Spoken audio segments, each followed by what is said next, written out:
It's 6 o'clock. I'm going to go ahead and get started. Is this mic on? Can you hear me? Can you hear me now? No, I don't think this is. There you go. Is it on now? That one's on. Okay. She's going to go turn it up. I'm better off over here because the light right there.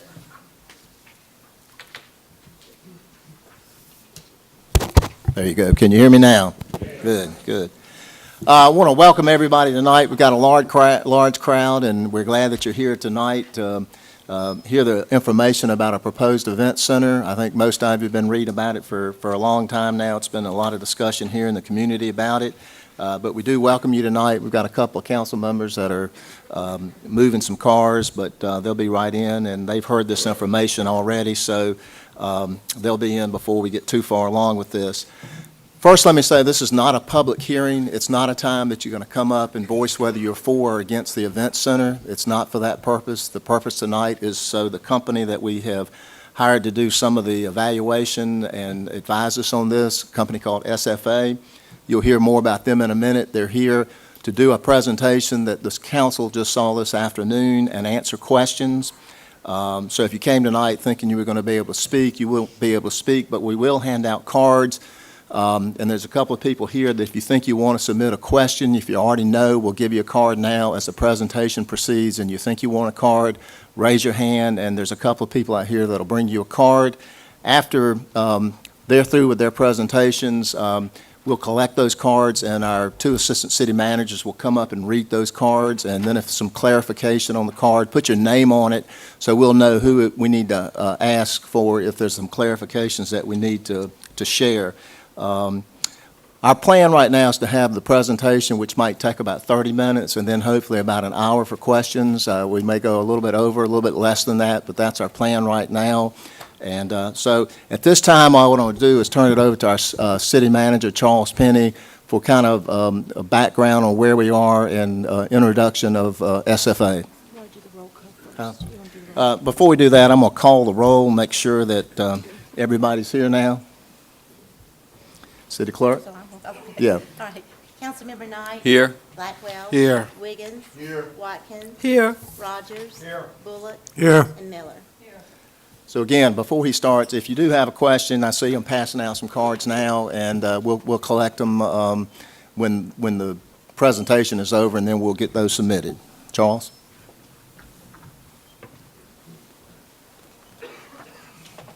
Thank you, Mayor and members of the City Council, and to the public. Thank you for coming out this evening. In Proverbs 29:18, it said, where there is no vision, the people perish. And I believe our City Council for the last several years has been talking about a vision for our community. Last week, we had a visit from our governor, Governor McCrory.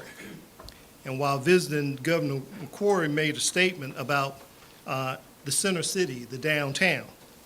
And while he was here, Governor McCrory said, when your center city or any part of your city has blight and decay, it sends a signal that there's not a future. The governor also stated that an area sending this signal makes it difficult for him to recruit new industry to that community. For the past several years, working with the council, we've talked about the need to revitalize our center city. We told you that the center city can either kill a deal or seal a deal. Fortunately, the work that has been done in our downtown area, we're not killing deals right now. But in order to attract people to your community, you want to have a vibrant center city. And if you don't believe that, look around the state of North Carolina. The mayor and I were recently at a meeting last November, and out of the 32 cities that were there and represented, all 32 of them were making efforts to revitalize their center city. I just want to go through a little bit of the due diligence that the city has gone through in working on this idea of creating an event center, a downtown community facility. For those of you that believe that we've been rushing to work on this, in February of 2012, at the Rocky Mount City Council. This idea was brought to the Rocky Mount City Council, and the City Council authorized us to have a market feasibility done for the event center. PNC awarded a grant to pay for the study. AECOM was selected out of about 12 different firms to conduct the market feasibility study.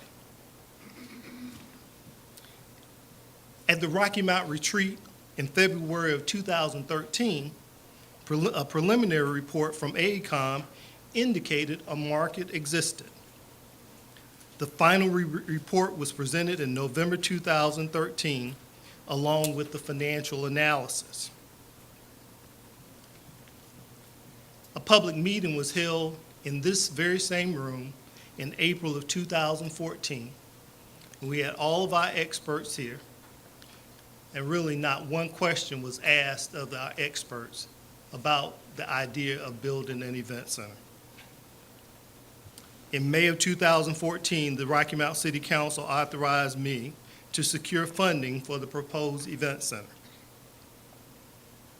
In November 2014, the City Council was updated on the status of the project. In November 2014, the City Council approved a contract with SFA to prepare an operational pro forma for an event center in downtown Rocky Mount.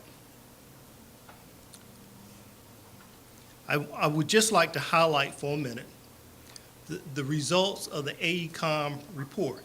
And I just think it's just very important to say right up front, AECOM is an excellent company with a national reputation.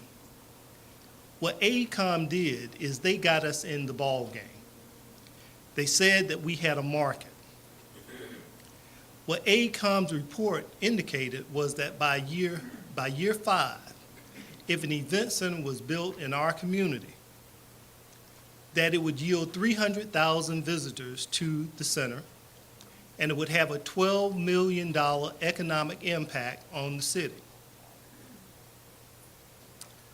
So tonight, what you're going to hear is a little bit more refined number from SFA. Just say to you that council and staff has been very focused on getting the right information in order for them to make the decision on the proposed event center. As we look around the community, some people want to know why we were having this meeting tonight. Well, the fact is that because of us being focused, we wanted the opportunity to share with our citizens the facts directly from the horse's mouth versus someone else trying to interpret facts that we send out. In May of 2014, and I had to call out one of my council members, Councilmember Tom Rogers, insisted on preparing a marketing plan that would ensure the facility can outperform the projection in the AECOM report. Tonight, you'll find out whether we were able to achieve that. The beauty of the process that we have done so far and the due diligence work that we have done. Fact is very important, and please remember this. We have not designed a building at all. And the problem that you see in most communities when they design a building, usually what happens is the city council says, city manager, go hire an architect, design the building, then build it. And then after they build it, they turn around and say, now can you make it make money? However, what we've done, instead of designing the building, what we've said is, let's see what the program would be that would operate within that building. SFA is going to share with you a program that would operate within the building.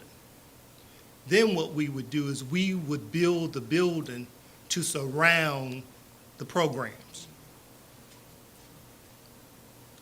The goal for the proposed event center is to create a new economy for our region and city. It's to create a destination location for our center city. It's to incent private investment in the center city.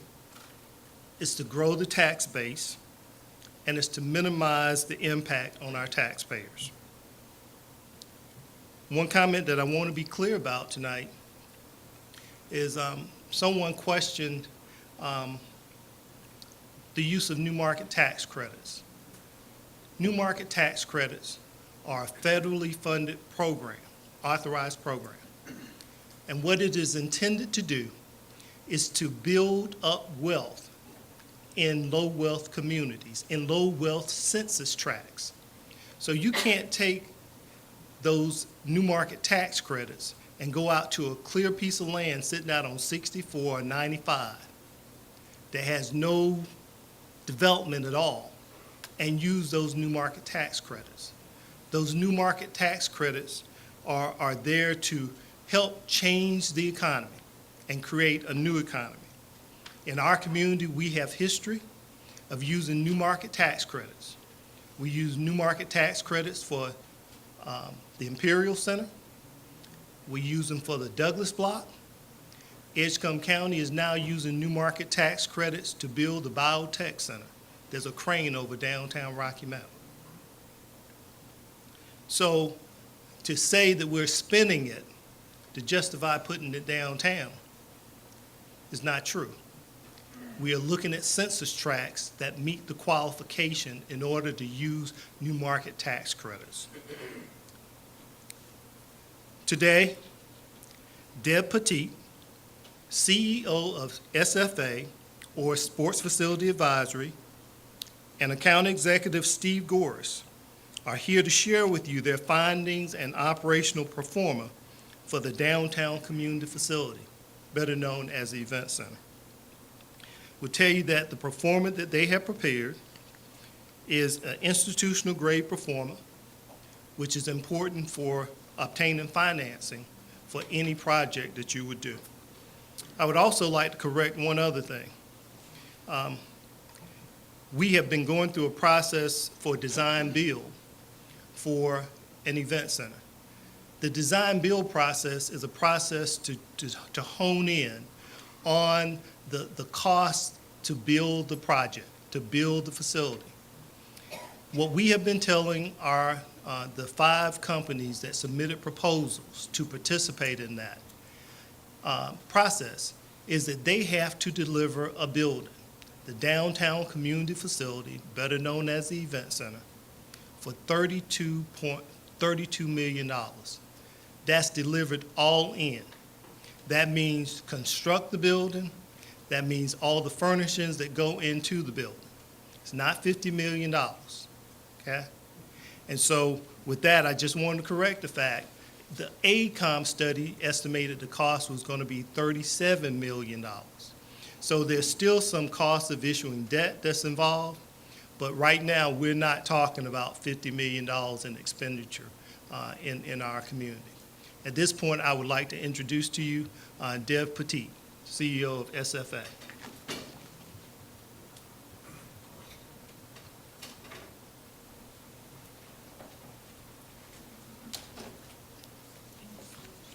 Thank you, Mr. City Manager, council members, mayor. Glad to be here to present to all of you.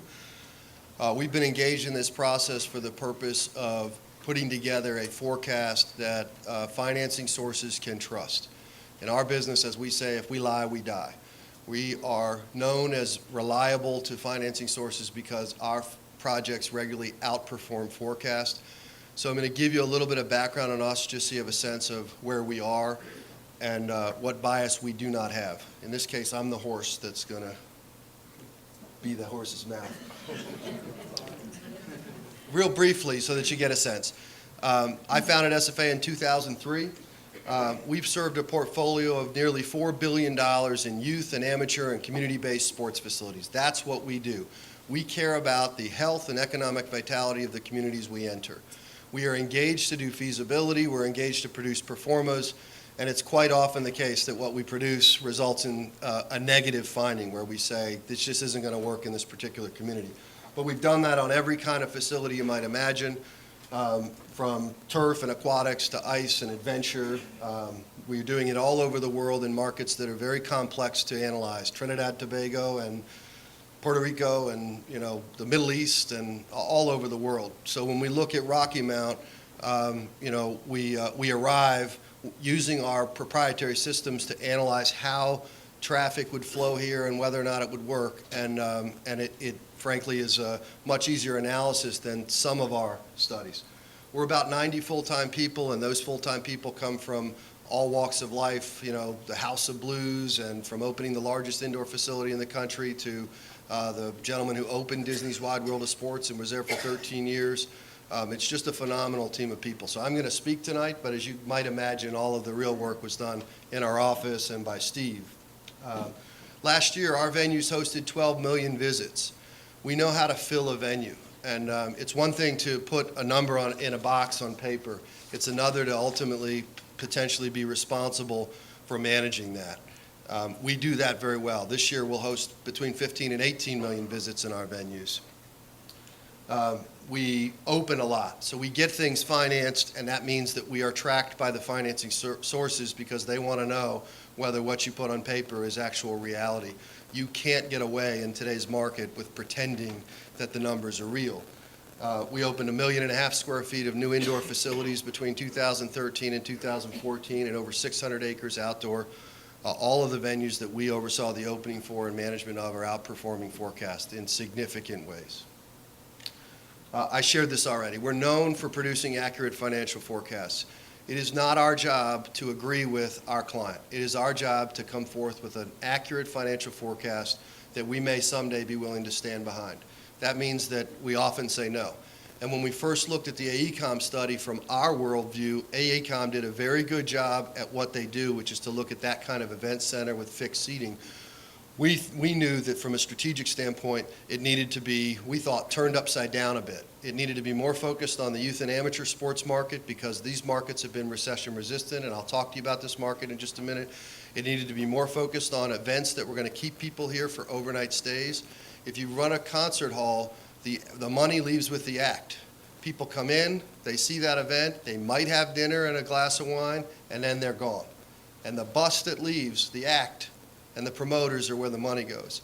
In youth and amateur sports, and you all probably know this, you hosted 85,000 athletes on your fields last year from outside the marketplace, with another 20,000 people who were affiliated spectators. In that market, when properly managed and organized, those people spend multiple days in your market, and they spend money on recreation and dining. So when we looked at that study, it was a well-done study, but the strategy and the model behind it was something that we thought needed to be looked at more closely. We have lots of clients, and obviously many of you have and will do research on us, but the U.S. National Park Service, the Salvation Army, we just opened the Upward Stars Center in Spartanburg. Upward is 3,000 church-based sports facilities around the country. This is their hub. We did the Canada Games Center, the National Stadium of the Bahamas, and on and on. We're hired primarily by public entities and also by some private, and I'll show you some of those venues. There's a lot of media coverage about us because this marketplace is interesting. If you think about what our kids have access to now, I have 2 young kids. I want them in a facility where they can participate in healthy activity. 12 million visits means the world to us because that's 12 million times when people are participating in good, healthy, wholesome activity as opposed to the other things that they have access to. We are in our lane, youth and amateur and community-based activity. We do lots of concerts and special events inside our venues, but it's not where we focus. They come to us because the venues are so good. This just shows a listing of facilities and some of the traffic. If you're in the back of the room, I'd be amazed if you can read it. If you can, send me to your optometrist. But Spooky Nook Sports Complex, as an example, which Steve opened when he was a client of ours before he joined our team, has an annual visit count of 1 million people. And on and on. So these are real world, real examples. Everything we do is based in real world. If we don't see it happening somewhere else and we can't prove that it's real, we don't put it on paper. Anybody can put a number in a box. But to be able to say, here's where it's actually happening, that's the basis for a finance decision. No finance companies come in here with $30 million plus to give you money for something that's going to fail. I want to show you some of the venues just so you have a general sense of what we're talking about. We're talking about a highly customized venue for Rocky Mount. And the idea behind this venue is that it is a collection of sporting surfaces. So rather than fixed seats, they're telescoping seats. These telescoping seats are not without backs. They're actually quite comfortable, and they're the kind of seating where you can enjoy yourself. But telescoping seats means you have versatility in the floor space. Now you can run basketball or volleyball or a concert or a graduation or any number of other things. So that versatility is first and foremost key. The other elements to it are in Rocky Mount in particular, because you're not already a tourist destination with a lot of recreation amenities. When people come and play, you want them to stay and play. So inside the venue, we have a family entertainment center and a recreation venue. We have an indoor ropes course. We have corporate team building environment and leadership development center. We have classrooms. This venue, and it's not been visually designed yet, but when you see the performa I'm going to show you, you'll get a sense. This venue is a real attraction. It's a place that if you were living in Raleigh-Durham and you heard about it and you saw visuals of it, you're going to want to come and see it. It's very unique. And that was important to the strategy. The strategy is not to be what someone else is. It's to be what we're going to be and to own that identity. So you have to build something that's differentiated and unique, or else it's not going to work. So in terms of our venues, so that you can get a sense, we opened Rocky Top Sports World in Gatlinburg, Tennessee. Gatlinburg's not a market like Rocky Mount, but it does have good drive time accessibility, which is your key factor. But this venue is 80 acres. It was done for, sub $30 million. We've been open since July. We're 150% booked to our year one forecast, and we're twice the economic impact of the forecast, twice the room nights. Myrtle Beach Sports Center, the city of Myrtle Beach is a client of ours. We're opening this venue next month. We're 90% booked to our year one forecast. So think we're going to open in a month, and we're 90% to the year one forecast. I think we'll make it to the forecast. We've got the rest of the year to get there.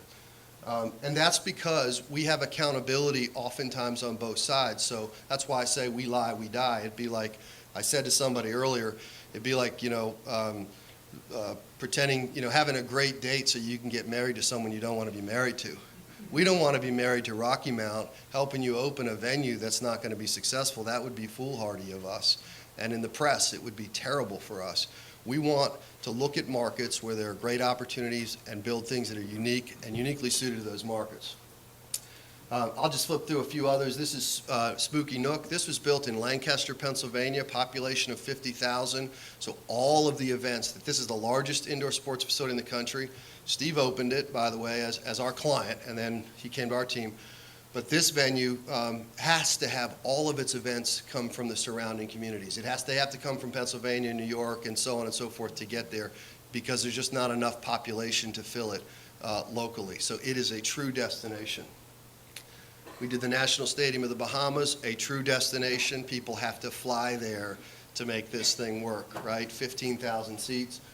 For the National Park Service, I'll just show you one or two others so you have just a general sense of, do these folks actually know what they're doing?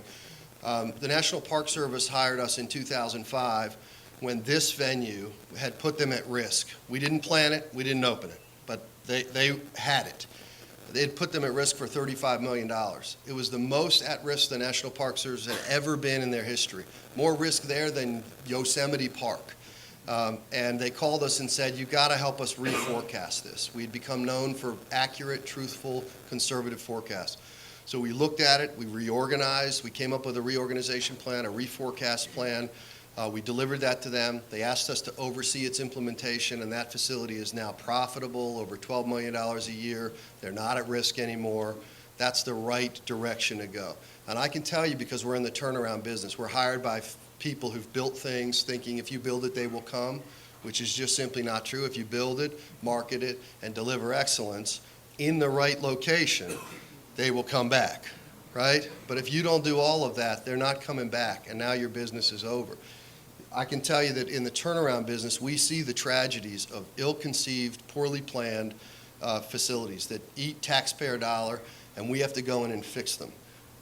That's not at all what we want to see here. We have no interest in that. That is a tragedy. We see it in certain places. So what I'm going to show you in terms of performa makes certain assumptions around excellence in marketing and management. It has a strategy behind that that's proven. It looks at the demographics that surround a community.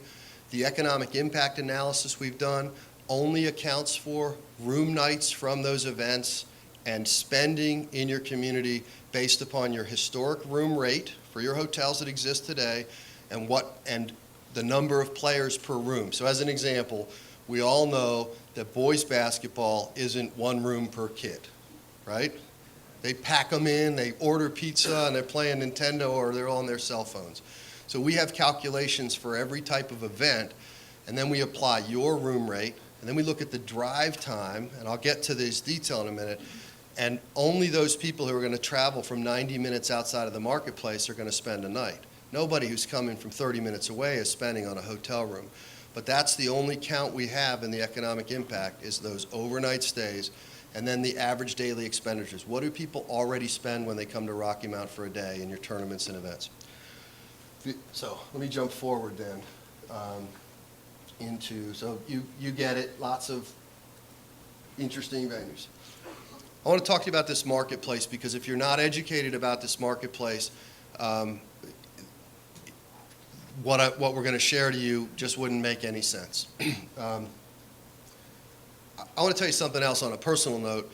We founded SFA in 2003. We have never borrowed a dollar. We are fiscal conservatives. We've grown to this level. We pay our people well, but we pay them out of cash flow. We're not big borrowers and we're not big risk takers, and we're frankly not that innovative. What we do is look at what is working, let's bring it together in a new place. But I think if you understand that mentality, it may help some of you who share that perspective to understand why, as I share with you what I'm about to, it's rooted in that kind of conservative thinking. The sports travel industry, and if you want to research this, if you look up sports travel, if you Google it, or if you look at the National Association of Sports Commissions, it's a really good resource. Sports commissions are the office of a city. Bigger cities, all large cities have a sports commission, and many smaller and mid-sized cities now have them. But the sports commission is responsible for bringing sporting events to a city because sporting events have positive economic impact. Small sporting events have positive economic impact. Major events like the Olympics and the Super Bowl often cost the city more than they make them. But the youth and amateur market is really exciting because of the way it drives revenue. It's a $200 billion travel industry. According to the U.S. Travel Association, these are who the airlines and hotels and everybody else relies upon. It's the fastest growing segment of the travel industry. We're talking about sports travel, kind of venue in downtown Rocky Mount that is designed to bring teams here, similar to your other that's already doing 85,000 visits a year. In 2012, this statistic was rather shocking to me. I asked our research people to look at it again because I didn't believe it at first, to be quite honest with you. According to the U.S. Travel Association, 27% of all trips taken inside the United States were directly related to an organized sporting event. Now that's everything. That's collegiate. That's, we're a subsect of that. But what you can know is that sports travel in particular has been recession resistant. It's the only segment in the travel industry to never decline in a single quarter throughout the recession. So if you're wanting to think about economic development, this is why Rocky Mount and so many other cities have said, we got to look at this marketplace. There's a lot of wisdom behind it. There's a lot of money behind it. It's common for new venues like the one we're talking about to produce 30 to 40,000 room nights a year. And again, just as a refresher, you're already in this business. When we first got here, our quick reaction was great accessibility. I don't know if we could pull this off in that marketplace. Downtown in particular, as we first drove in, we said, okay, this is a different kind of downtown than we're used to seeing when we think about these kinds of venues. But then we started to dig in and we found that you already did, as I've said now, this will be the third time, but 85,000 people came here to play sports from outside the marketplace on your fields, 20,000 affiliated spectators. We said, okay, wait a minute, the market is already telling us that it wants to be here. And as I said earlier, we're not that innovative. We wanted some proof point to say, is this really happening? That was done by your city parks and recs. Real briefly, you all have heard it, the AECOM study, they did the feasibility and economic impact. The differences are just that we have a very different business model. Theirs was designed for a fixed seating, concert-style event center with some basketball courts. Ours, what we did was we reviewed that study. We did market visits. We met with stakeholders, including many of you that are in the room here, many of you who shared concerns and doubts that we at the time shared in many cases. We cross-referenced our demographics to those of AECOM study, and then we used our systems. Our systems show drive time analysis, population, number of events. We put it all on a map. So we have these maps where we look at the competition and we look at what events can we host there. And then we produce the first draft of the performa. And what we produced in first draft, we then deliver to our general managers.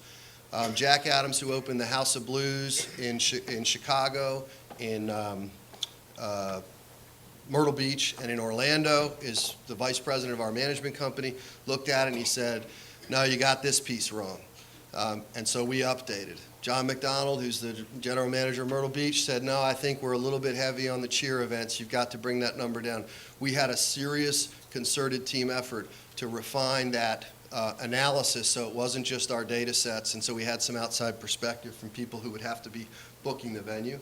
And then we produced the economic impact, which, as I said, is just a calculation of the total spend on rooms, new room nights, and spending when people are here in market for people who are 90 minutes or further from outside the market, with solid assumptions about how many people are going to pack in a room so we're not overcounting, okay? Your years 1 through 5. I'm going to talk about the economic impact. This is new money coming from outside this marketplace being spent here. It's spent in hotels, it's spent on ice cream, it's spent on fuel, it's spent on retail, and I can tell you if this facility's coming online, I'd love to have an ice cream shop next door to it, or some such thing, because of the traffic. What we did not do, to be clear, is we didn't calculate new hotels being developed, despite the fact that in every market where this kind of venue comes online, new hotel pads are sold. We didn't do any of that tertiary, special, wizardry, multipliers. We just looked at direct spend. Your years 1 through 5 totals, total of the first 5 years in new spend would be $69 million, almost $70 million in new spending on hotels and new revenue coming into the city and the counties. In years 1 through 10, the total economic impact is $264 million.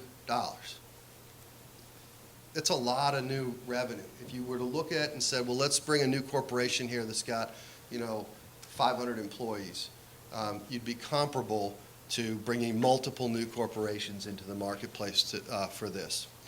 $45 million in year 10. And at a high level, it's about twice the economic impact as the original study provided, just because of the difference in program. Obviously, it increases sales tax revenue for the counties and for the city, a total collection over that 10 years of about 5.2.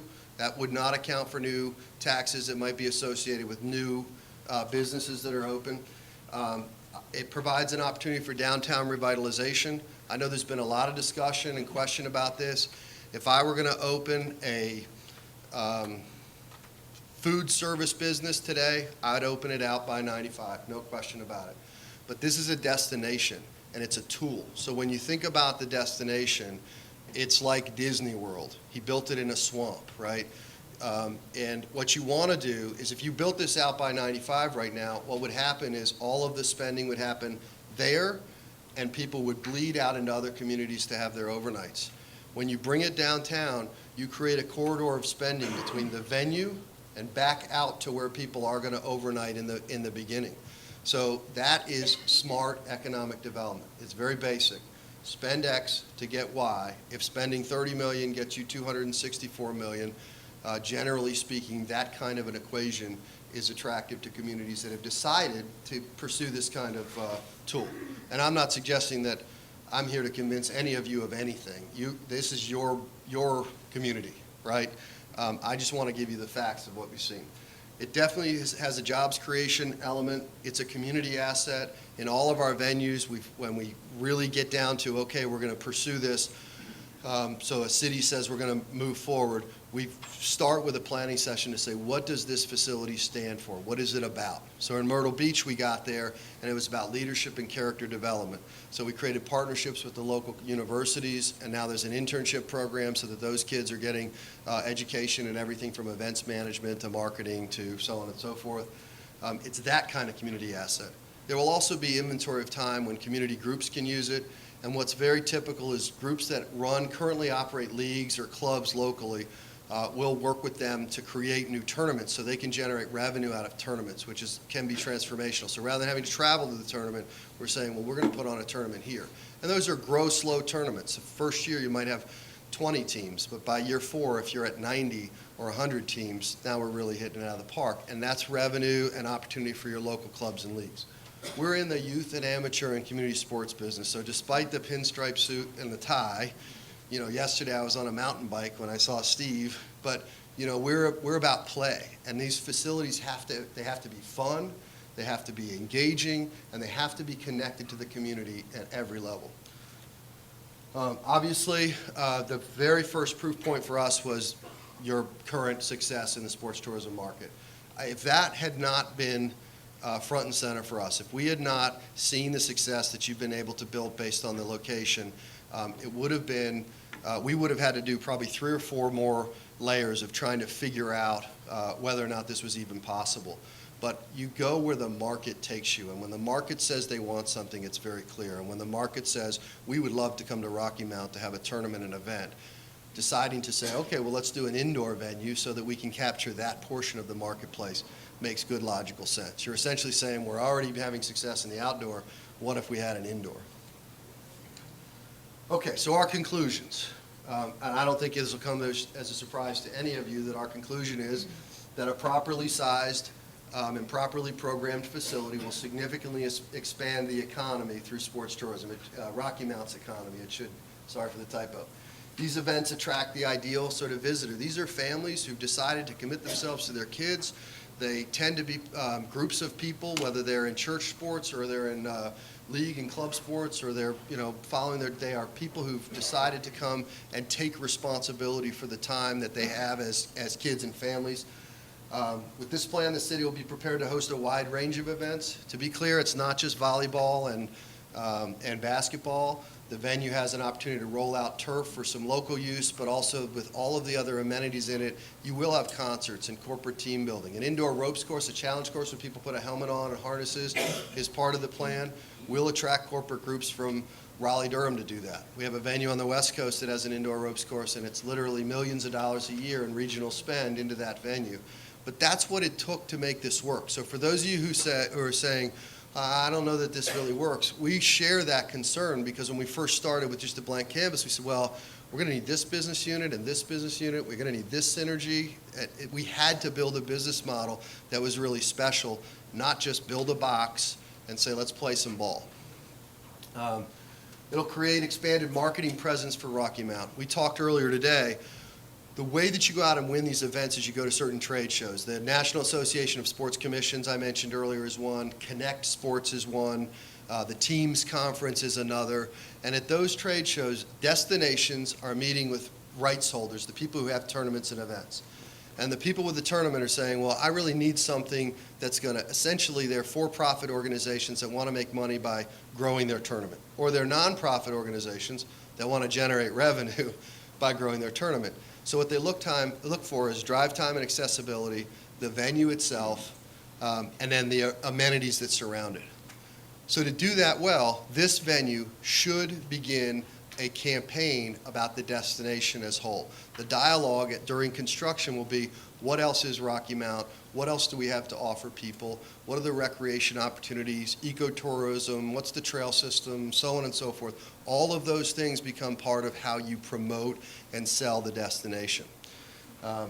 That is typically a turn for a community to go from being, well, we're this city, to say, no, we're going to declare ourselves a destination.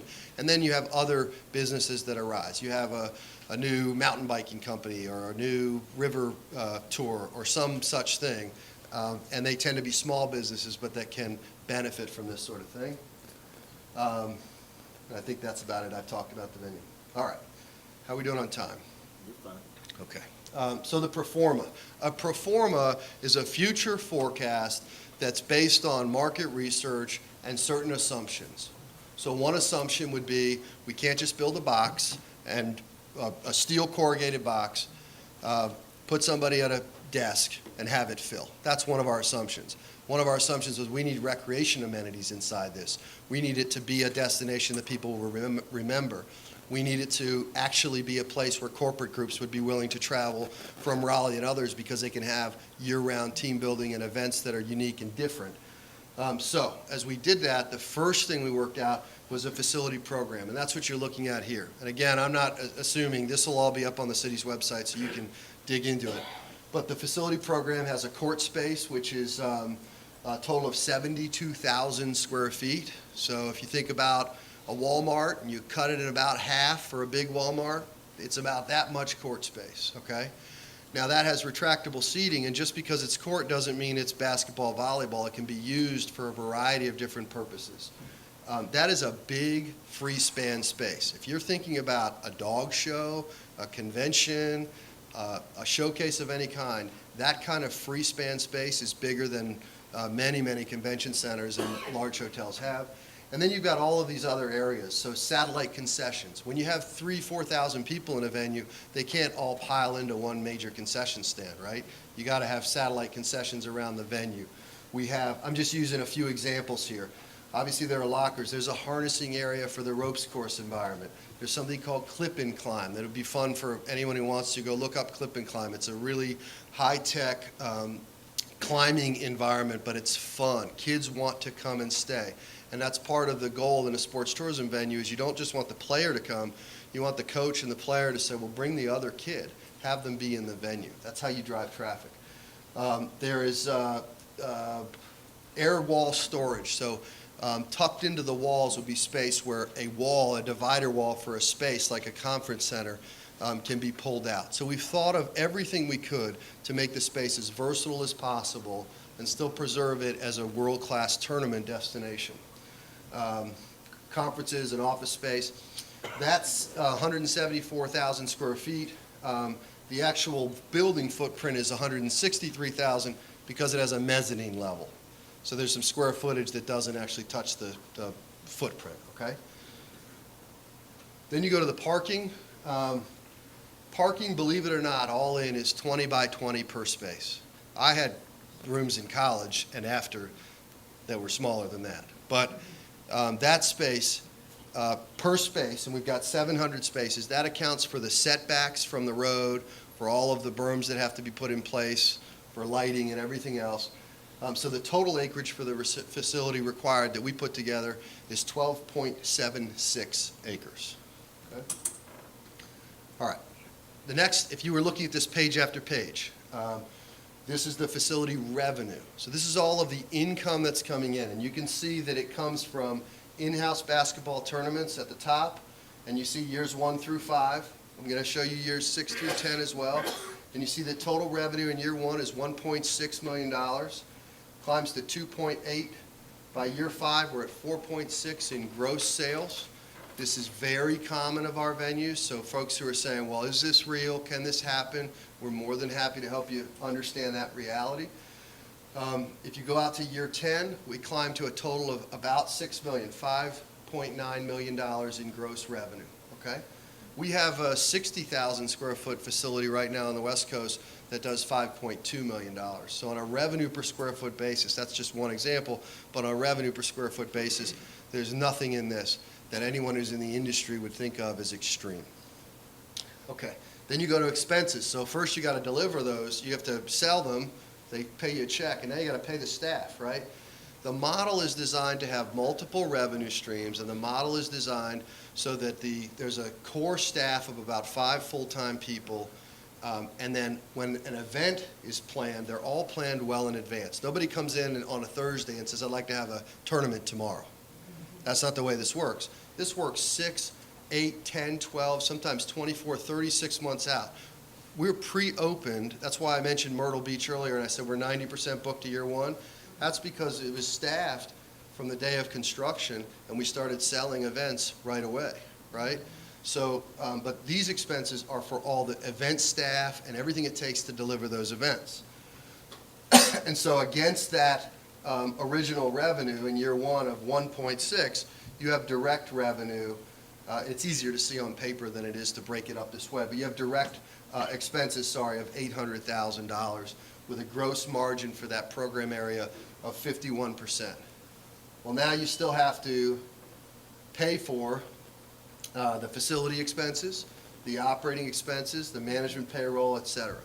And so where this takes you is that this venue in year 1 through 5, by year 4, and so year 1 you can see, in parentheses means that that's an expense, a loss. Every business in America that starts is expecting to lose some money in the first several years as you get up on your feet. So that says that your year 1 expenses of $872, year 2, $682, year 3, $264, but then very different than your other model, you go cash flow positive from the operation in year 4. In year 5, it's $359,000 in operational profit. Year 6, EBITDA stands for earnings before interest, taxes, depreciation, and appreciation. It's the net revenue, okay? Net revenue of the operation. Year 6, 376, and then year over year, it stabilizes at about $500,000. So that $500,000 is available then to service this facility. That plus the $5 million over that 10 years in new tax revenue, if we were to just hit forecast, and the $264 million in new spend that comes. It shouldn't be and. The $5 million comes out of that 264, but that $264 million, that's new spend into your community. So from our worldview, I live in Clearwater, Florida, and there's a lot of talk about building a new big aquarium. And aquariums are quite expensive, as you might imagine.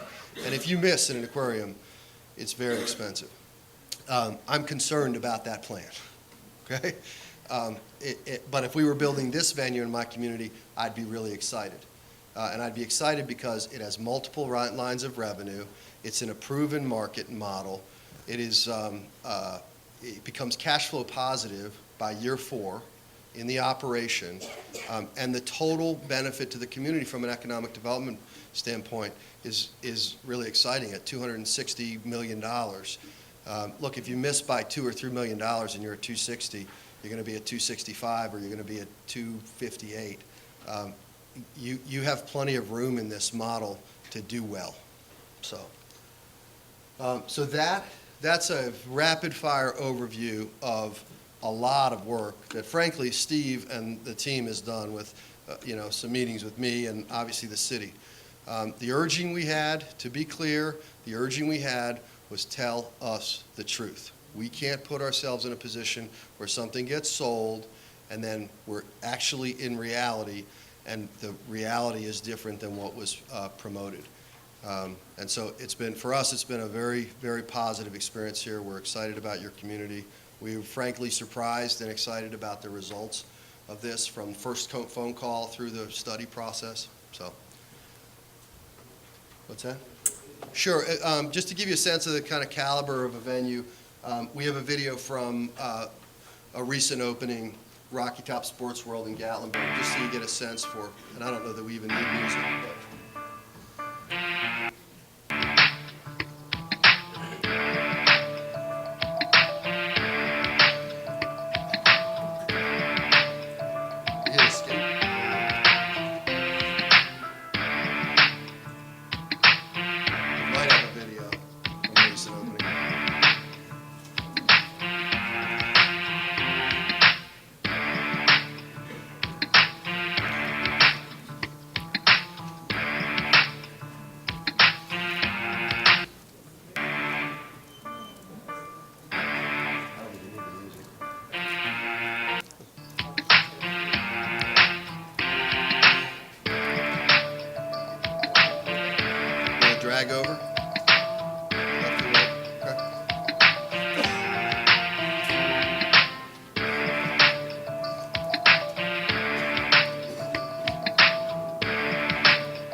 so similar venues that you might, if you want to write notes and you want to go online and look up some venues, Spooky Nook Sports or Nook Sports would be worth looking at. It's a collection similar to what we've described here. We've just condensed down into a smaller model here. Nook Sports is 700,000 square feet under roof in Lancaster, Pennsylvania. Rocky Top Sports World is another one that's worth looking at. There are videos there. The Myrtle Beach Sports Center is another. There's a virtual tour there. And then, of course, our website, sportadvisory.com, will take you to a bunch of industry resources and other material. So, we got some questions?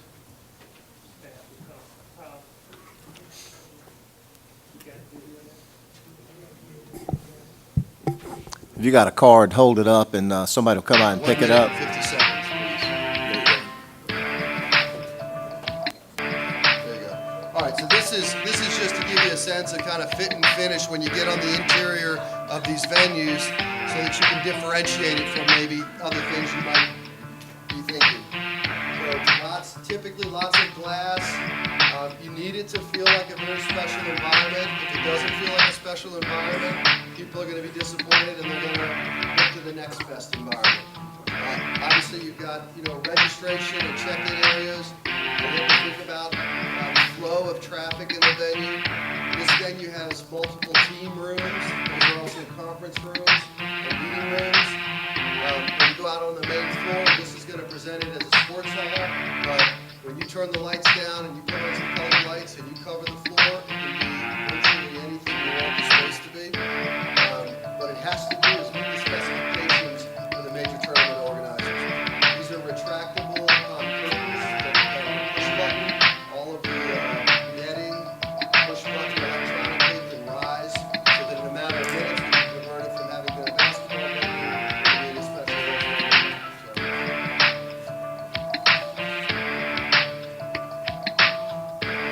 I think that's probably.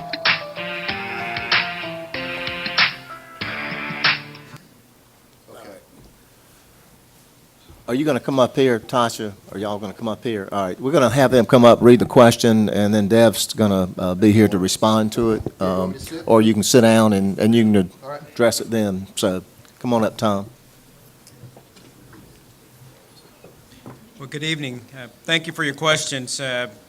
What we'll do is try to sort through, as Mayor Combs said initially, the questions are intended to be directed towards the content that was presented by SFA.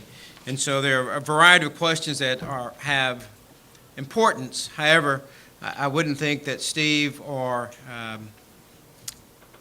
Dev would be the appropriate person to answer it. So I'll kind of sort those to the side and I'll confer with the manager.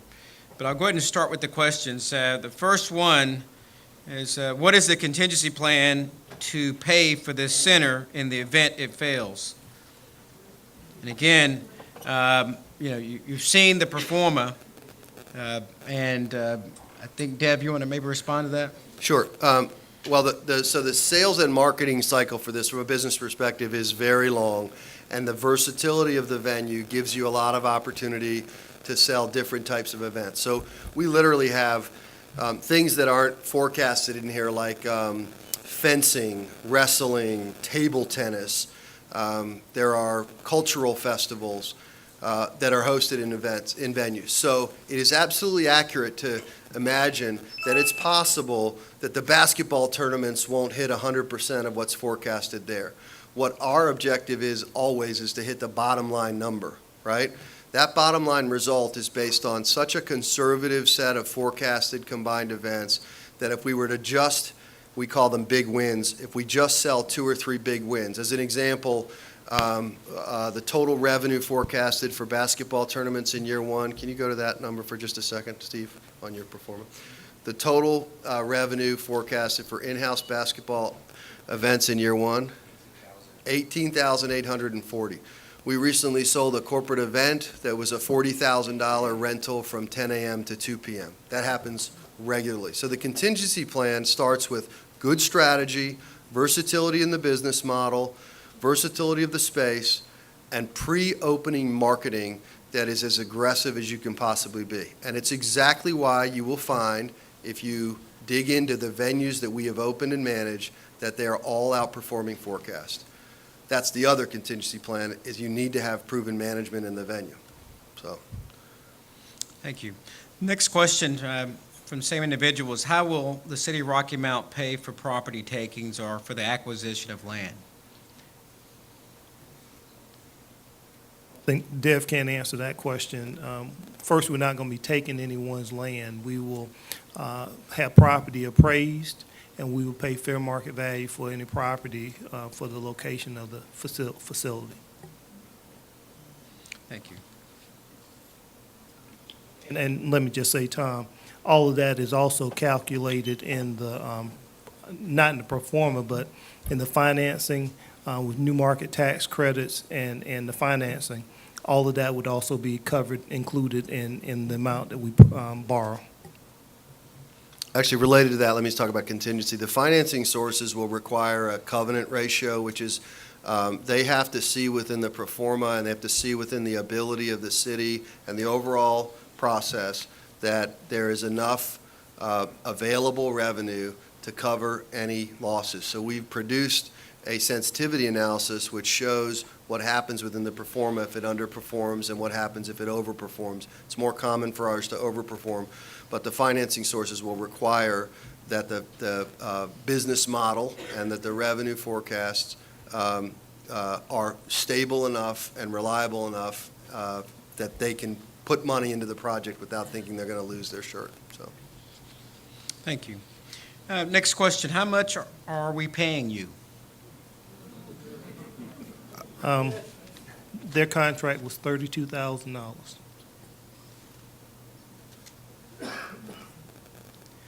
Where will the event center be built, east or west of the railroad tracks? to be determined. Downtown Rocky Mount.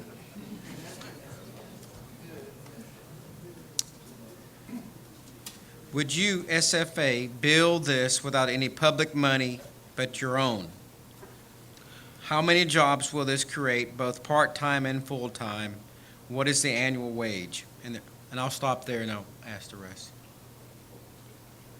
So it's 50 full-time equivalents. We wouldn't build this model because this model is designed for economic impact. So on the for-profit private side, we own Bo Jackson's Elite Sports Development Group. That is, those are training-based facilities.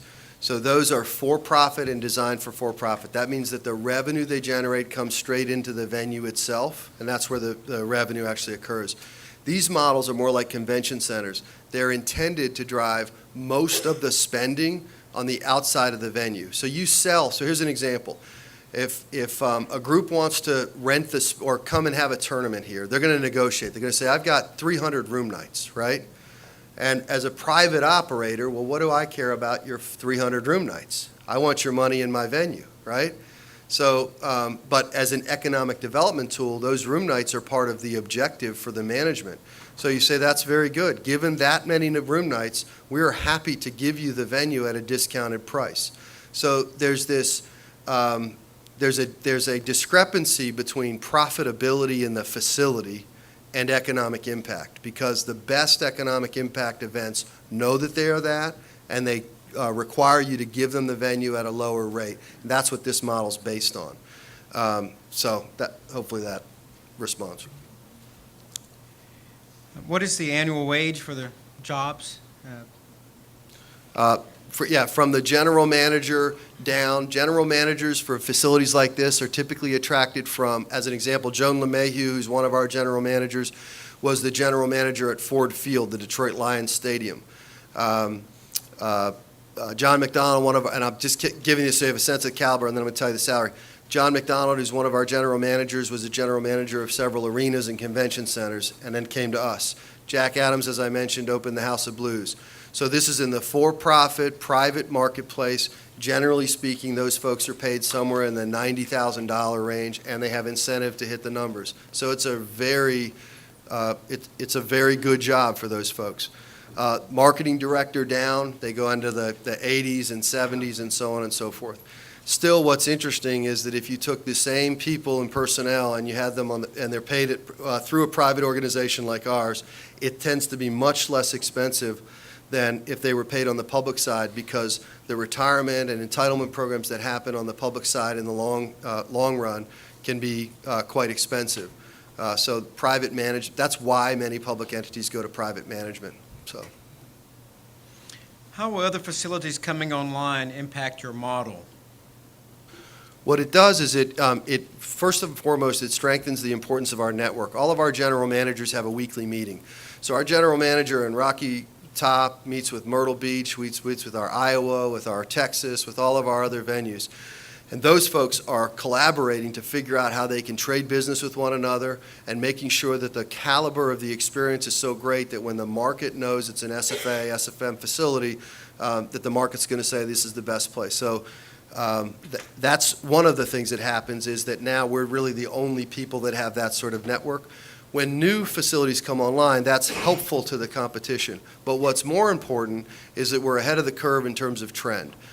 Tomorrow I'll be speaking in Washington, D.C. at Aspen Institute Project Play. It's the Clinton Foundation, Nike, ESPN, Sports Illustrated, and us. That has to do with youth community sports across the nation, not so much sports travel. And so that they are talking about the need for more facilities around the country for just general recreation.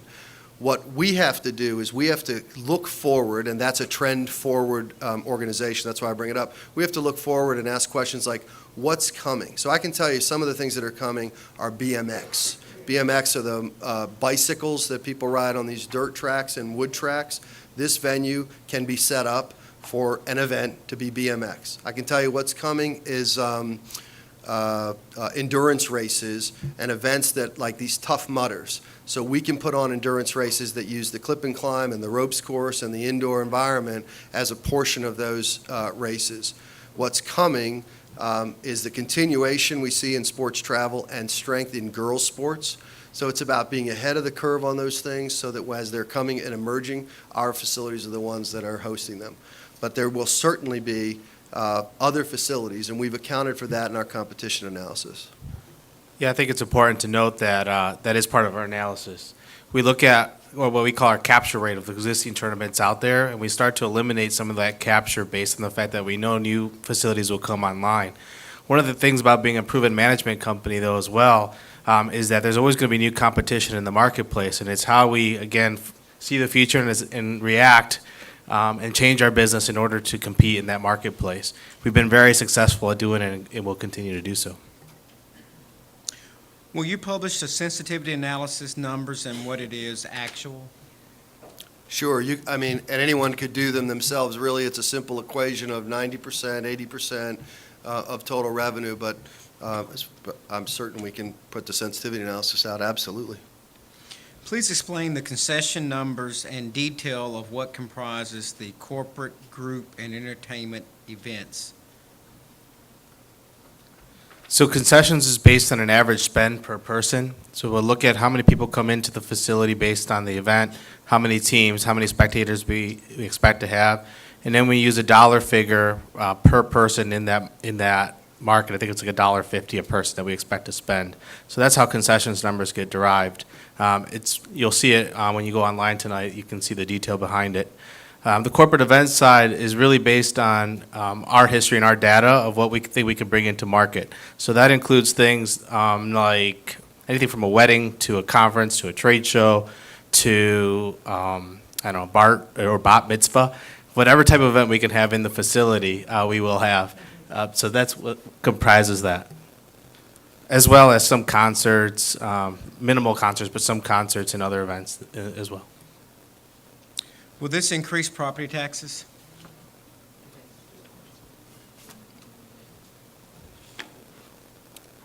In order to pay for the facility, it is anticipated that the revenue that would be utilized would be property taxes. How will this affect the tax base for Nash County residents, and will it ever go to public vote? I think I can omit the last part. The question is, how will this affect the tax base for Nash County residents? Well, first, we live in Rocky Mount, North Carolina, okay? And if we were to build the event center today, everybody that came and spent the night is going to stay in Nash County in a hotel. So the tax base in Nash County is going to continue to be helped. Since 2008, 3 hotels have been built in Nash County, even during the recession. Again, the hope is by rebuilding our downtown, we make our community a vibrant place that people will want to come, live, work, and play. Also to increase the tax base. Our downtown is split by a railroad track. One side is Edgecombe, one side is Nash County. Our belief is that by building up downtown, Nash and Edgecombe counties are going to benefit from the investment in a facility in downtown Rocky Mount. Thank you. How does this compare to the Roanoke Event Center? Are you familiar with that? Okay.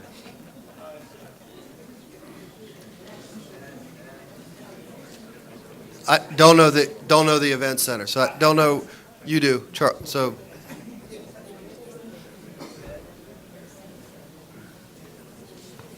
There's no comparison. There's no comparison. The Roanoke facility is an auditorium. We are not building an auditorium. Rocky Mount already has an auditorium. We have a 1,200-seat auditorium at the Dunn Center. We have a 300-seat theater at the Imperial Center. We're not competing with either one of those facilities. What we're talking about is a facility that can accommodate sport athletic activities, but yet still can be used for a concert. It can be used for conferences or any number of things. There's no comparison between the two. How will you involve all of the citizens? Presumably in the process. Well, I believe in talking with your council members, you will have an opportunity to share your thoughts with them. But also, as we are trying to design the facility, citizens will have an opportunity to have input in the design of the facility. There'll be opportunities for that involvement.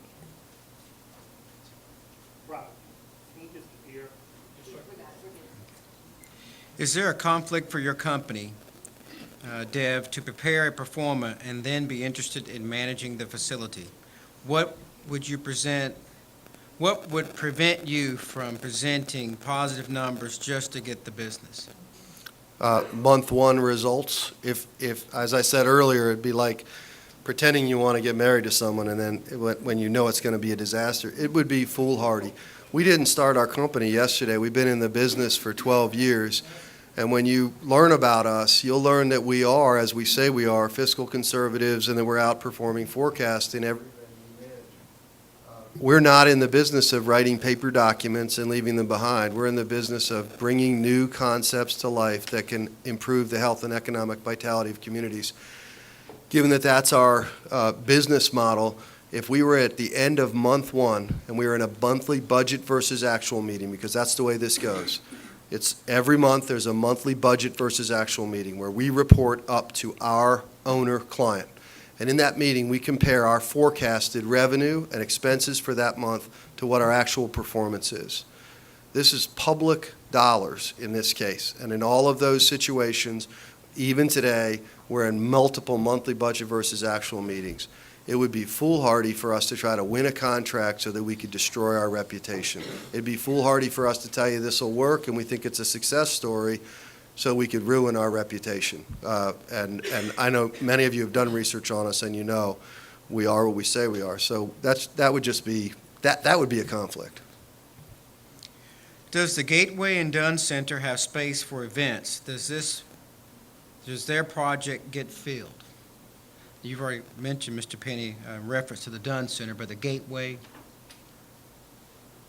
The Gateway would provide, they have space for banquets and all, but they have limited seating.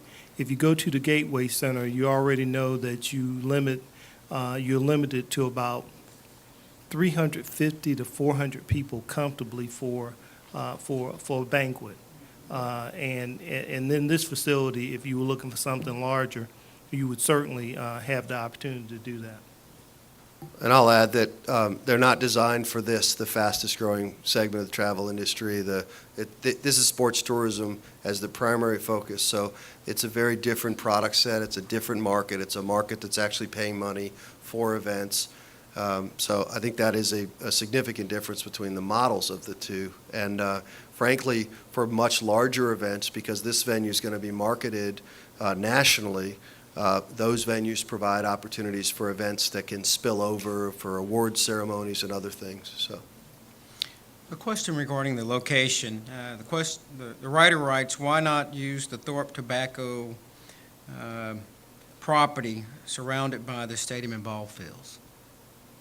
First off, we wouldn't recommend that, and the reason why we wouldn't is because that property flooded.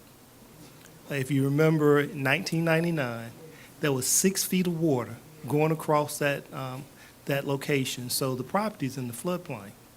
The warehouses on the upper end down by the YMCA they did not flood, but the warehouse did have flooding issues. The other thing, and again, I'm just going to keep saying this and keep repeating this, we are trying to enhance our center city. We are trying to enhance our center city. Every city in this country, in this state, are trying to rebuild their city center. Raleigh, it took the city of Raleigh 30 years to figure it out. They now have $12 billion worth of development in downtown Raleigh. It took Asheville many years to figure it out. In 1987, downtown Asheville was worth $47 million. In 1994, when I came to Rocky Mount, it was worth $94 million. Today, downtown Asheville is worth $500 million and growing, and people are trying to get there. We are trying to improve our community, improve our city center, make our community attractive to people to come live, work, and play, and to be able to attract industry to our city, to our community, Nash and Edgecombe counties. Thank you. Other than federal tax credits, with continuing home values going down, how would tax revenue be considered in bringing in revenue to pay for the center? And I believe you've already responded to that. There are a couple that relate to the funding. Again, this is a question regarding the location, a little different. Why would you put an event center downtown and there are no hotels operating downtown? Need modern hotels. Are you planning on building hotels downtown? I can speak to, from an economic development standpoint, the event center is a destination. So you could put it, as we said, you could put it out close to the highway, or you can bring it into downtown. Given that the funding source requires that you're in a revitalization zone, that's one reason. But the other is that it creates greater benefit. The more time people spend driving through your tax base to the venue, the more economic impact opportunities you have along the way. The gas station's going to do better, the ice cream shop's going to do better, the grocery store is going to do better. So that's one. Two, I think you should expect that over some period of time, a hotelier, in probably a very short period of time, a hotelier is going to say, I want to be in a hotel, I want a hotel downtown. And that's where the spark begins. That's happened at, I used Rocky Top Sports World as an example earlier. It was open in July. 3 hotel pads have been sold within a couple of miles of that venue since July. Because hoteliers understand this marketplace. So those are the reasons that it made sense to us, and I can tell you we were asked to challenge it, and given the goals and objectives of it and the financing source and everything else, for us it came to make very good sense. And I would just simply say, in the history of the city, for folks that know Rocky Mount, we did have hotels in downtown Rocky Mount. And so that's not to say that it cannot happen again. And we would expect that a venue like this would, as Dev mentioned, would make some hotel folks interested in our downtown location. I would like to say that, and since we've just been having this conversation, our downtown development manager talks about fielding about 5 calls a day about opportunities for downtown locations for various business opportunities. So it has piqued a lot of interest about our center city. Mr. Penny, this question really was a subject of today's Committee of the Whole, and the question is, with increased crime rate in Rocky Mount, how will this facility be marketed to encourage parents to bring their youth to this area? And we had an extraordinarily fantastic report from Chief Moore today, but would you like to maybe just summarize the comments from Chief Moore The today? comment that I would make to the citizens and to all citizens, our crime rate has not stopped 85,000 tournament visitors or 30,000 additional visitors to come to our city. We have been having visitors to our city since 2006 when we opened the sports complex, and not one thing has happened to anybody that has come to our city. So I don't expect that it's gonna all of a sudden become worse, because in actuality, the numbers that were shared with us today by Chief Moore is that our crime rate, and I don't know if Chief Moore is here, and I might get it wrong, but I know the mayor can keep me right. Our crime rate today for 2014 was on par with our crime rate from 1980 for 35 years. So it's one of the lowest crime rates in 35 years in our community.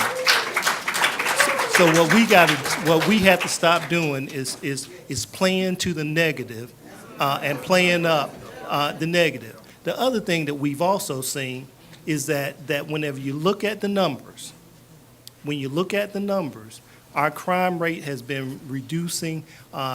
Violent crimes, Part 1 crimes, we've had double-digit reductions in the past 2 years. Even during the month of January, we had a 30-some% reduction this January from last January. So again, I just simply say to you, we're already a destination location. People come to this community and have a good time. And they don't walk around and say they're worried about crime. They enjoy Rocky Mount all over Rocky Mount. And Mr. Penny, you would also say, along with the police department working with residents, we're still working to ensure that the safety of our community continues to improve. No question, Tom. Thank you. Thank you for that. There's no question. That's why I have two great assistants to help me. Working with each of you, we continue to make our community better. And that's our goal. That's our goal. I don't care how much we might disagree about what we think our efforts are.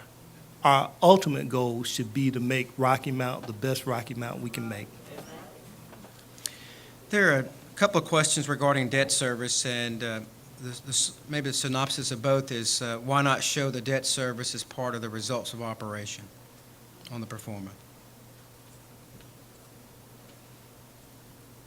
Well, we obviously have consistently talked about that there would be debt service involved with the event center. However, we are refining those numbers, but it was more important because so many people have focused on the subsidy that was identified by AECOM. And again, SFA identified that there would be some subsidy. We thought it was just very important to indicate that you could operate this facility and deal with the operational numbers. There's no question that there will be some debt service. And as we continue to refine those numbers, we will share those numbers. But I want to be clear to you. The sports complex does not pay for itself. There's debt service involved. But again, 85,000 tournament visitors, 30,000 additional people have come and have enjoyed the sports complex, a $9 million economic impact on our city last year. And so the debt service is important, and we're not trying to hide it, but we just thought it was really important for you to focus on the fact that SFA could put together a program, and they did it. They didn't do it at my direction. They were able to prepare a program that cash flowed in year 4 and did not show a deficit going out beyond that third year. Mr. Penny, just for clarification, any of the other buildings and facilities the city owns, does it generally have debt service on them? The Imperial Center has debt service, and it'll probably be about 14 years before we complete that. However, I'm glad to tell you that the sports complex will be paid for in 4 years. By 2019, the sports complex will be paid off. That's $1.2 million that we pay every year and have paid since 2006. Thank you.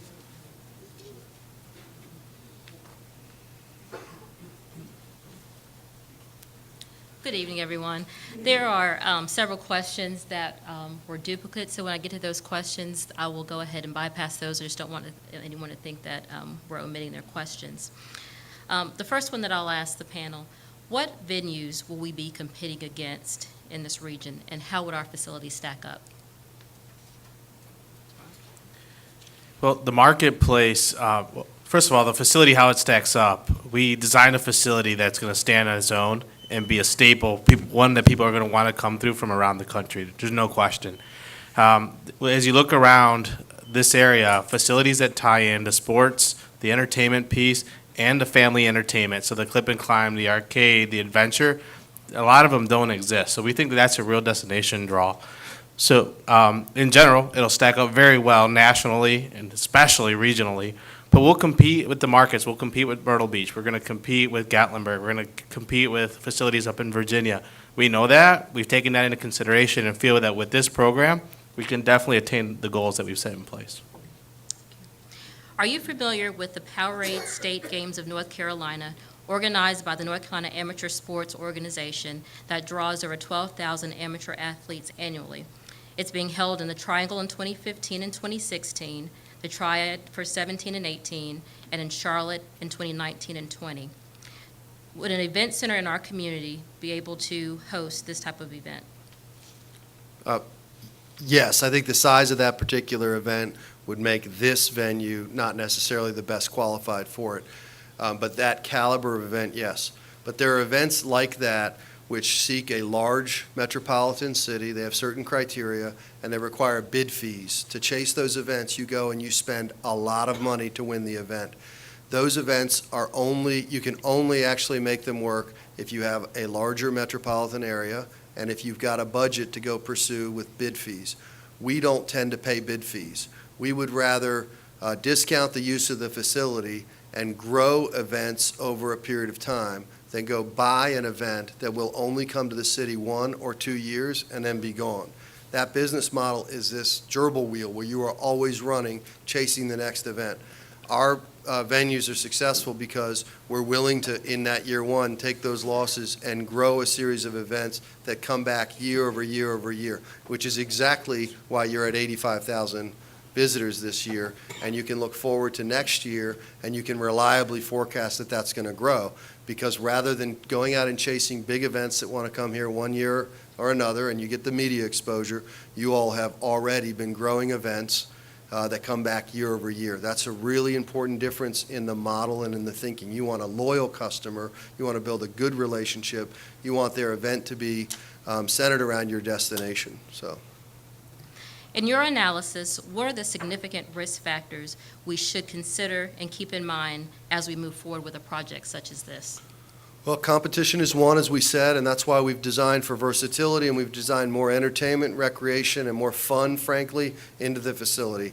I wasn't a great traditional athlete. I was an outdoor person, so I always say I couldn't catch a Nerf ball if you tossed it across the table, and I probably don't know who played who yesterday. I assure you of that. But that said, when I walk into facilities around the country, the first thing I ask is, where's the fun?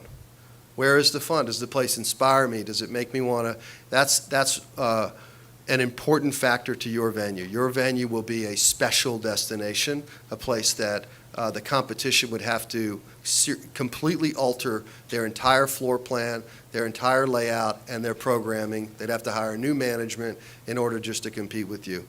So competition is one of the risk factors. That's why we've built in as much versatility as we've had. The other would be, if we don't, what we believe is that this begins the spark of a true destination marketing campaign for Rocky Mount. We don't think it's just a matter of you build it, you market these events. If we're going to be at the trade events and we're selling basketball and volleyball right next to where people are buying turf sports, we should be marketing Rocky Mount as a great sports tournament destination. So marketing the fields that you have. That means that we need a campaign around understanding what the destination of Rocky Mount is. We need a video that shows how easy and accessible it is. We need customers who've already been having tournaments and events here to be speaking on video. So one risk factor would be that we don't go sort of all the way in terms of the marketing effort, but we've built that into the startup costs. That's how we're addressing that. And then the third is that there would be some major, significant economic downturn. The reason we focused on youth and amateur sports as opposed to concerts and conventions is because it was recession resistant. So the strategy at the base level is one that is intended to accommodate or address some of these risk factors. There's no way to account for every risk factor, but those are some of those are three. One would be the regional competition, so we have to have a better venue with better amenities, more recreation, and more fun. Two, versatility in the total amount of product offerings. Three is to make sure that we go out and we properly market the venue. So, How will this center impact the youth in our own community? if you have a kid, do you not want this facility here for them? I'm not suggesting that, wherever side of the fence you're on in terms of the thought process for this, if this facility's open, your kids are going to want to have a birthday party in the venue. I can assure you of that. Your kids, if you are participating in club sports locally, when you find out that we can help you develop a tournament, you're probably going to want to stop into the facility. So for your local use, primarily group use, that's what it's about. It's not a competition to the Y. It's not a membership model. So it doesn't do what the Y does. I'm on the board of the YMCA, so I love the Y. Not your Y, but the Y. And what it does, what it will create for your kids is a bit of a wow factor, a sense of community pride, opportunities for experiences that they could not have outside this community, opportunities for their summer camps and the programs they're already in to put them up on the ropes course, to have experiences that are triumphant, where you blend fear with triumph. Most of our kids are experiencing fear, and that's followed by something bad. Courage comes from blending fear with triumph, where you say, I was afraid and then I triumphed. That's how we learn to persevere. So the venue is designed to create some very powerful educational experiences, no question about it. Sorry to ask about failures, but have some of the projections that you've provided not performed to those projections, and why? Yes. So typically, none that we've managed. So there's a cycle where you create a strategy and a plan, you adhere to that strategy and the plan in the construction process, so you actually design a program that's intended to do what we did here, right? If we left here and you went and designed a steel corrugated box that was half the size and darkly lit, that venue would not perform to the level of what we've done. And then there is the pre-opening and the management.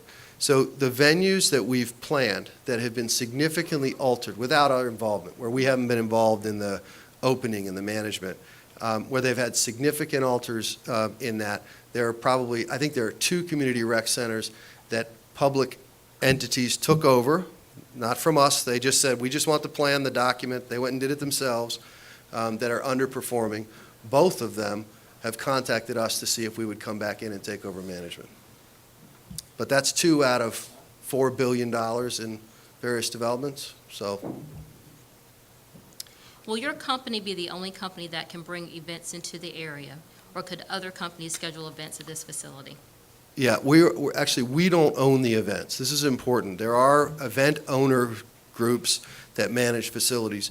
We don't own the events. The events are brought, they are all outside event owners, 9 out of 10 times. And if the event is owned within the facility, then it becomes owned by you, the client, not us. So anyone who wants to have an event in the facility will have that opportunity. That's the purpose, bring new people to the community. What are all the sources to pay for the event center, and who has the final say for approval of the event center?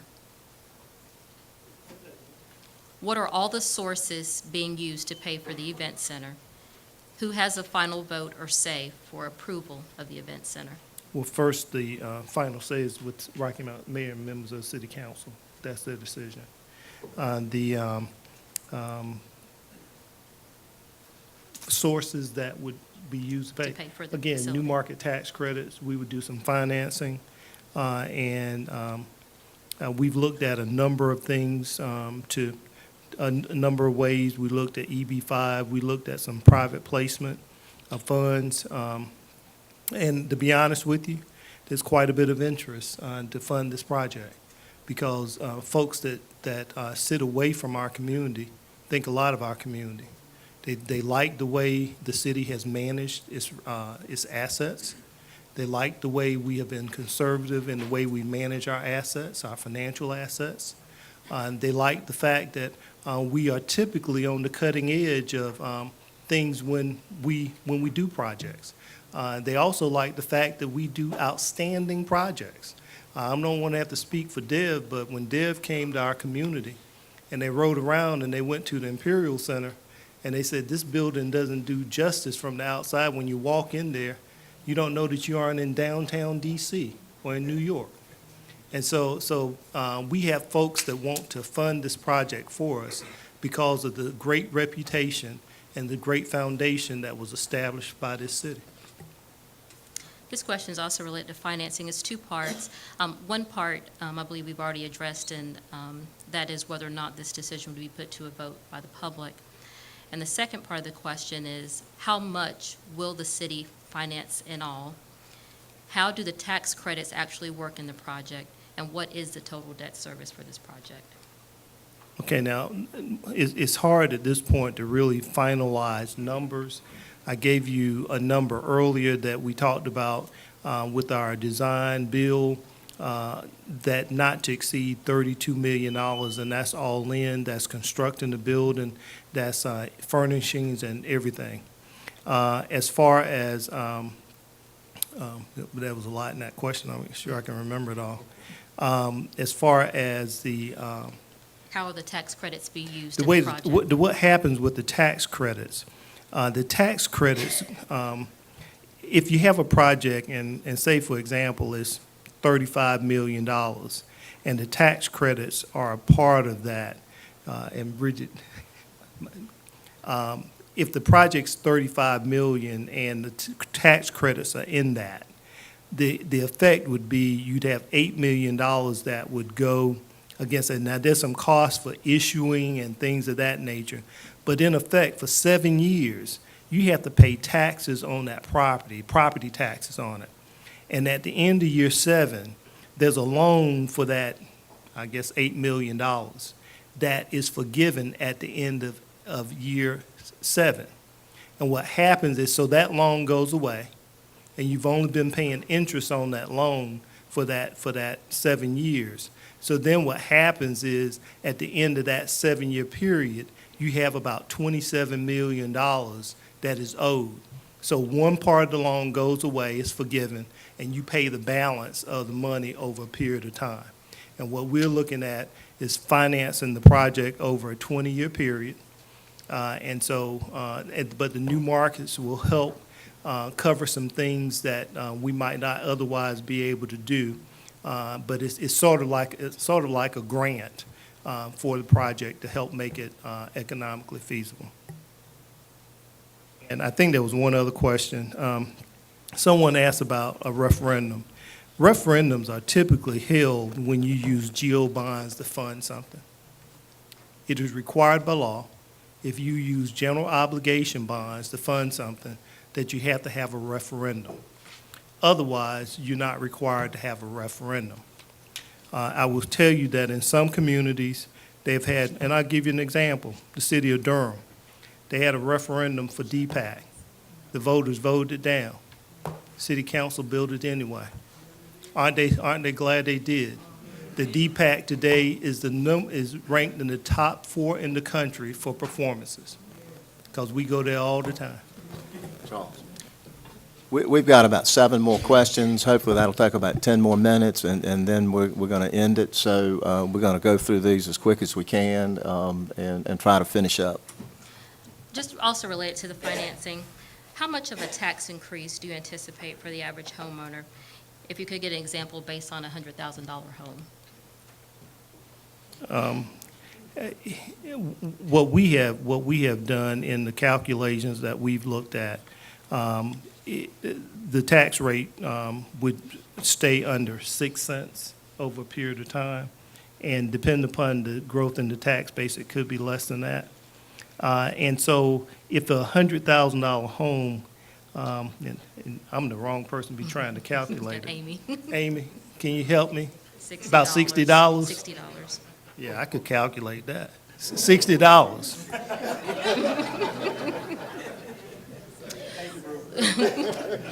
Will there be space in this facility that would be available for businesses to rent? No, it's not designed with the intent for long-term leases in any of the spaces, because the spaces are intended really to drive new revenue, new uses, and event experiences into the venue.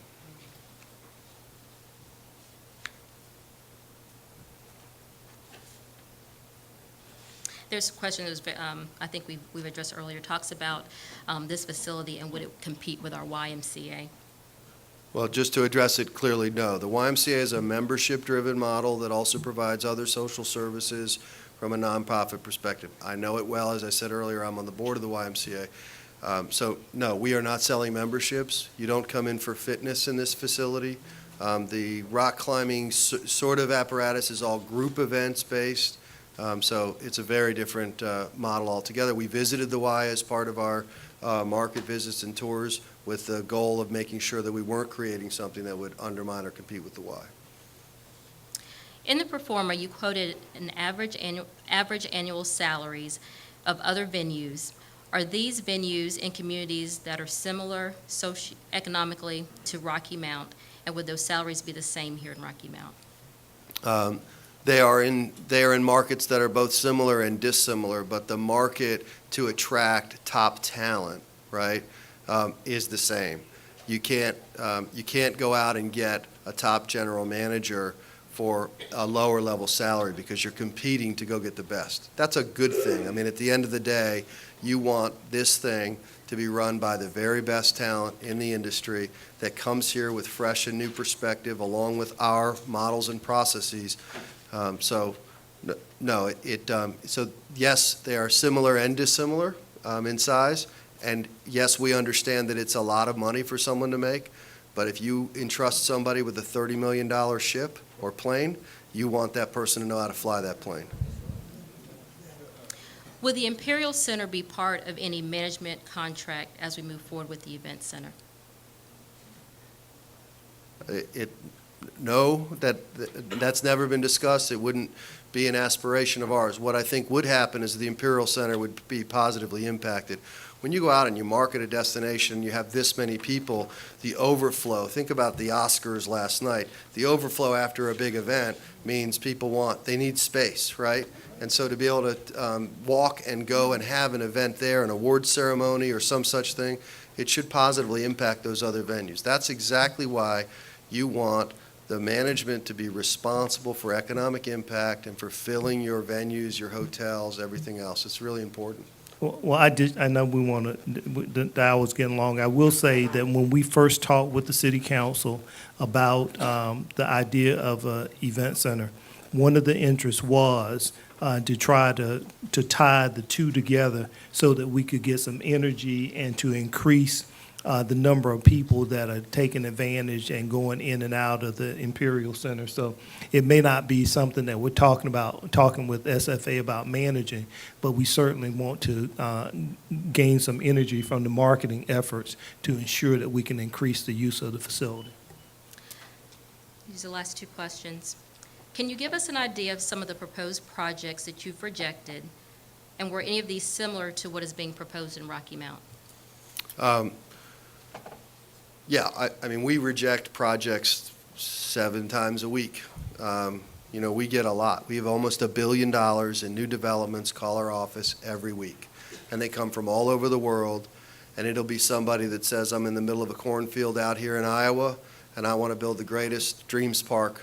But the Dreams Park, in fact, Field of Dreams, is a project we rejected.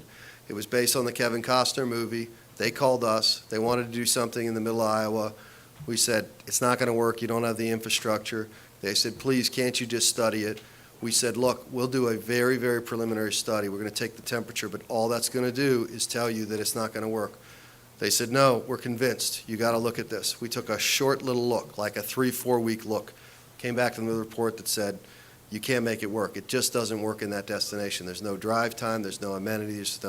That happens every week, multiple times, long before they come up the chain. We have a lot of people, right? So before we see them, people are disqualified. We don't want people spending money on analyses that can't go anywhere. It's just a waste. It's a gerbil wheel, as I said earlier. So that's one example, but it happens day in and day out in our office where people call and for one reason or another, either their market, their financing, their overall capability just isn't there.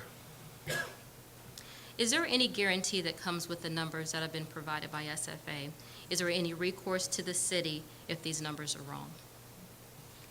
No, there's no guarantee. There's no guarantee from, PricewaterhouseCoopers or any firm that would put out a forecast on anything. That's not the business of putting forecasts together. The business of putting forecasts together is building the most reliable, most well-researched and comprehensive, based on comparable analysis. But there's no guarantee that your home value is going to improve over the next 5 or 10 years, and there's no guarantee to these. So there's no recourse in that regard. The recourse is that people's reputations are on the line and the company's reputations are on the line, and obviously the recourse for your tax dollars is, or the consequences are quite significant. So it's a significant endeavor. We get and respect that, but there's not risk on our side for those forecasts other than if we fail to meet them. Charles, any final comments from SFA? Okay. Yeah. We want to thank you all for being here tonight. Hope you learned more about this. It's going to be online, so you can see tomorrow it'll be there. So if you want to go to the city's website, you'll be able to see all the information that they've shared with us tonight. Some of the numbers you couldn't see up here, but those are all in that report. And again, on behalf of the City Council, we want to thank you all for being here tonight, and we are adjourned.